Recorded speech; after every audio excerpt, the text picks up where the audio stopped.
Un ladrón de joules es un oscilador muy sencillo que hace mantener pulsos a una bobina formando un campo magnético de la cual extraemos una FEM cuando desaparece el pulso. Por eso su valor de tensión es mayor del que suministramos. El comportamiento es parecido a lo que sucede en un regulador PUST, donde se aprovecha de la carga de una bobina con corriente y se le descarga en algún elemento, ya sea para aumentar un voltaje o tener una serie de impulsos de corriente.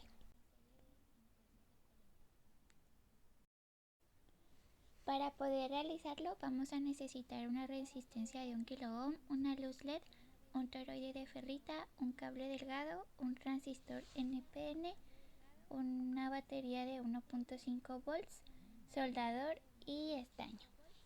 Y pues vamos a tomar como referencia el diagrama.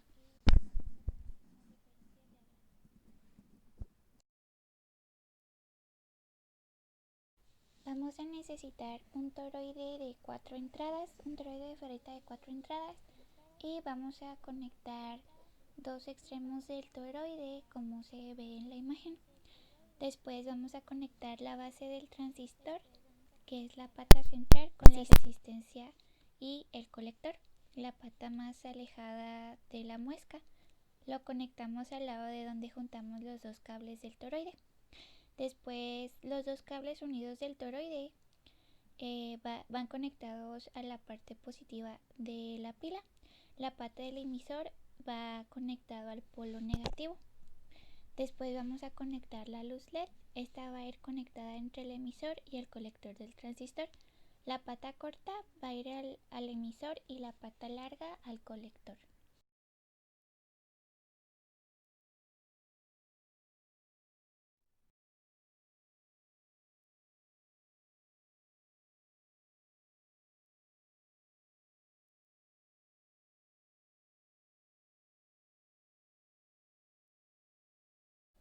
Si un dispositivo alimentado por pilas deja de funcionar debido a que las pilas están gastadas, no significa que éstas no tengan todavía energía disponible.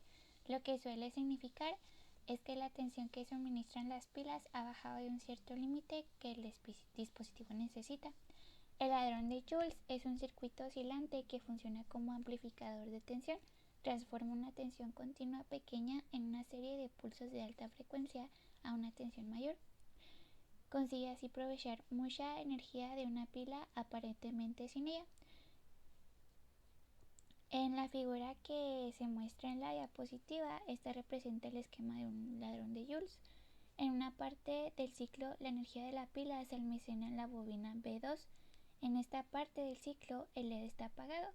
En la otra parte del ciclo, la energía almacenada en la bobina B2 se disipa a través del LED encendiéndolo.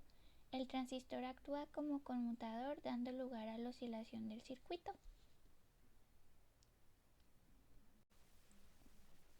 Inicialmente el transistor está en corte. Al no haber corriente de base, se comporta como un interruptor abierto. No circula corriente entre el colector y emisor. La pila hace que comience a pasar una pequeña corriente a través de la resistencia, que después de atravesar la bobina B1 llega a la base activando el transistor y permitiendo el paso de corriente entre el colector y el emisor. A medida que la corriente aumenta en la bobina B2, se induce corriente en la bobina B1 que refuerza la corriente de base, abriendo más el paso a la corriente colector-emisor. Esto último se repite hasta que el transistor está en saturación y la corriente que atraviesa la bobina B2 y el canal colector-emisor ha llegado al máximo. En este momento hay una gran energía almacenada en el campo magnético de la bobina B2. Como la corriente no varía en la bobina B2, desaparece el efecto de inducción sobre la bobina 1 y comienza a descender la corriente que llega a la base. Al disminuir la corriente de base, el canal colector-emisor comienza a cerrarse, produciendo una disminución de corriente en la bobina B2. La caída de corriente en la bobina B2 provoca que la bobina B1 la corriente disminuya también. La repetición de estos pasos pone al transistor en corte. Con el transistor en corte, la energía magnética que queda almacenada en la bobina B2 provoca un pulso de corriente a través del LED.